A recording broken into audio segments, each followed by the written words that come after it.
Ay!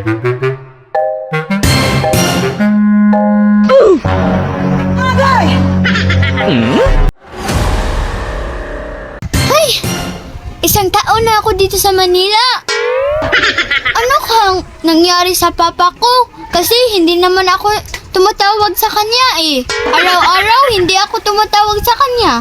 Baka may naisip siyang mali sa akin. Baka inisip niya na ano ako, okay lang ba ako?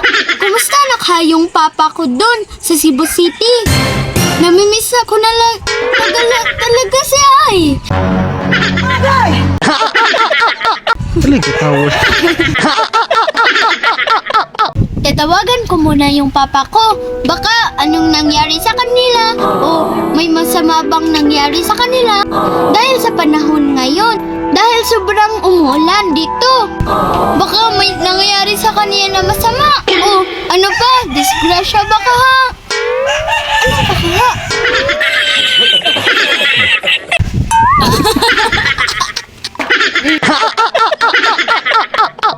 Baka may nangyari sa kanya na masama. O ano pa kaha? Yan. Ano disgrasya? Kumusta na kaha siya?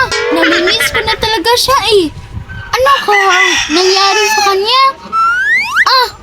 Tatawagan ko yung papa ko kay kumusta na gid kaya kaha to siya no?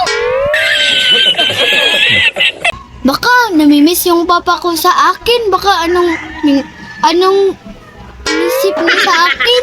Kasi isang taon na ako dito sa Manila. Hindi naman ako tumatawag sa kanya eh. Ako naman yung tatawag sa kanya. Sige, mangumusta ako.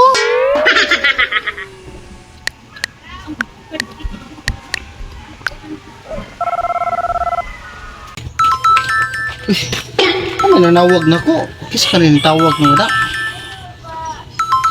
Ay, nanawag man akong anak sa Manila. Ang sakit tuyo ni ka. Tubagan mo kami.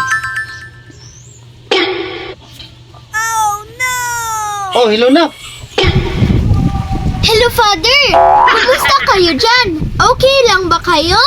Anong nangyari sa inyo? Ano ba dyan? Umulan ngayon? Oh, sige ulan dire. Bagyo pamanggani. Sige, Father. May tatanong ako sa iyo. Oh, unsa may pangutana dahil mo na? Oh my God. Padala ko na mo kwarta. Kumusta lagay mo dyan pa? Ito pa rin nak, nagbitay. Ito pa rin nak, nagbitay.